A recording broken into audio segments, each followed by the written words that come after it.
تقول لعما اللي بغى سيدي علي بوغالم يبغى يبقى لا شو. Chers abonnés, bienvenue sur votre chaîne préférée Akhbar al-Bled. Vous devinez déjà de quoi je vais vous parler ce soir. Vous l'avez peut-être déjà entendu, c'est la réaction bizarre de Hakim Ziyech.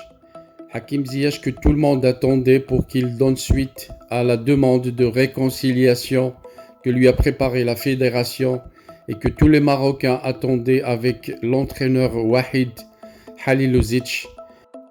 Hakim Ziyech, tout le monde vient de l'apprendre, il s'est foutu de notre gueule, nous tous les Marocains, et il a pris un avion spécial pour aller passer ses vacances aux États-Unis. Donc il refuse et il posait comme condition de revenir à l'équipe nationale. Donc Ziyech, au lieu de répondre aux appels de tous les Marocains et revenir à l'équipe nationale, il a préféré poser comme condition de licencier Wahid Halilovic et lui payer 4 milliards de primes de licenciement pour qu'il puisse satisfaire notre vœu et revenir à l'équipe nationale. Au moment où tout le monde attendait une réponse positive de Ziyech, alors Ziyech, il se permet d'insulter tous les Marocains et poste une photo de lui avec un autre joueur marocain en train de voyager dans un avion spécial pour passer ses vacances aux États-Unis. Je suis vraiment très fâché contre lui. Je suis très furieux contre Ziyech. Il se prend pour qui ce joueur? Mais c'est qui Ziyech? Ziyech, il nous a fait rater la Coupe d'Afrique en ratant un penalty. Il a failli nous éliminer de la Coupe du Monde 2018. Et notre qualification a été reportée de plusieurs mois. On a dû attendre le match ultime contre la Côte d'Ivoire pour assurer la qualification. Pour la simple raison que Ziyech s'était permis de rater un penalty à Bamako contre le Mali.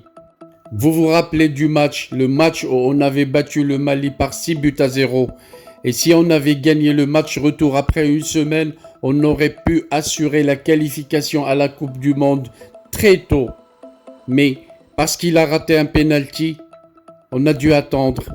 On a dû souffrir en Côte d'Ivoire. Et si ce n'était pas les hommes de Hervé Renard qui avaient ramené la victoire, sans lui, il n'a rien fait dans ce match.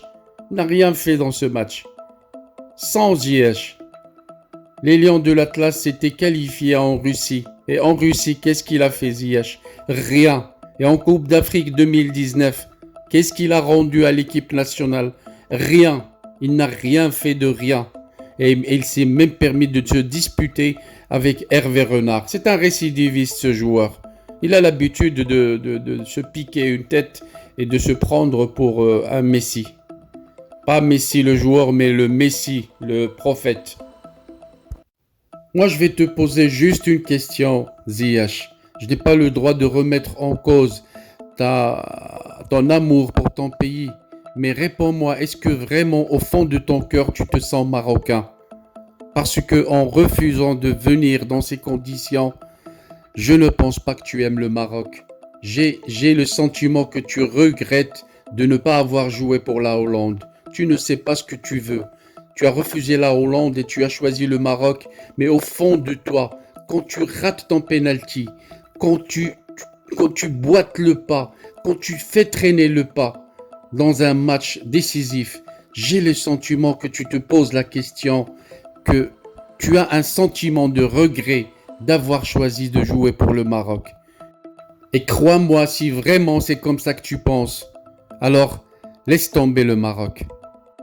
Car l'amour du Maroc ne se remet jamais en cause. On ne pose jamais une condition. Jamais un soldat n'a posé une condition pour aller se batailler pour la patrie. Jamais un Marocain n'a posé de conditions pour répondre à l'appel du drapeau. Ce que tu fais est honteux. Ce que tu viens de faire aujourd'hui, c'est honteux. Si tu crois que tu te batailles contre Wahid, non. Non, non monsieur, tu as fait mal à ton pays, pas à Wahid. Et dans ma profonde tristesse, j'ai essayé de trouver des mots pour te répondre, des mots pour te faire parvenir ce que sentent les Marocains vraiment. après ce que tu viens de faire. Et je me suis rappelé une citation de feu Hassan II, notre roi adoré, le roi unificateur qui a uni tous les Marocains derrière son monarque. Je te laisse écouter la réponse de tous les Marocains sur les lèvres de notre adoré roi, le regretté Hassan II. عزيز، على أنني غادي نقول لك واحد المثال عامي شوية دارج، ولكن تيمثل بالضبط اشنو كاين. تقول العامة اللي بغى سيدي علي بوغالم تيبغي بقلاشو، اللي بغى سيدي علي بوغالم تيبغي بقلاشو، اللي بغى سيدي علي بوغالم تيبغي بقلاشو، اللي بغى سيدي علي بوغالم تيبغي بقلاشو، اللي بغى سيدي علي بوغالم تيبغي بقلاشو،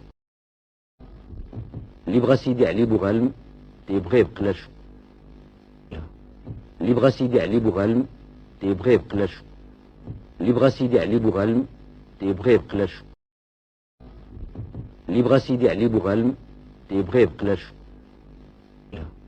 اللي بغى سيدي علي بوغالم تيبغي بقلاشو، اللي بغى سيدي علي بوغالم تيبغي بقلاشو، اللي بغى سيدي علي بوغالم تيبغي بقلاشو، اللي بغى سيدي علي بوغالم تيبغي بقلاشو. Voilà donc, c'est la meilleure réponse que pourrait donner un supporter de l'équipe nationale. Une réponse au comportement de Ziyech. Hakim Ziyech qui, pour moi, pense au fond de lui que s'il revient, il va encore faire des gaffes, il va encore rater des pénaltys. Donc, au fond de lui, il s'est dit, je préfère rester loin, c'est son choix, mais il fallait le faire gentiment et avec politesse. Pas de cette façon, Ziyech, parce que là, tu ne reflètes pas ton niveau, ni ton éducation, ni tes origines marocaines. Malheureusement, je suis très déçu. C'est la déception qui me fait parler, mais au fond de moi, je sens une tristesse profonde de la façon avec laquelle tu as manqué de respect à tous les Marocains. Et quand je dis tous les Marocains, je ne pense pas qu'à moi. Je pense aux petits-enfants qui rêvaient que tu reviennes, des petits-enfants qui voient en toi un avenir, qui voient en toi leur idole, les jeunes enfants qui voyaient en toi en quelque sorte l'avenir qu'ils aimeraient bien avoir ou la vie qu'ils n'ont pas pu avoir dans leurs conditions. C'est très dommage, Ziyech, tu nous as déçus. Vraiment une déception impardonnable. Et d'ici, je te dis, si tu arrives à dormir, alors bravo.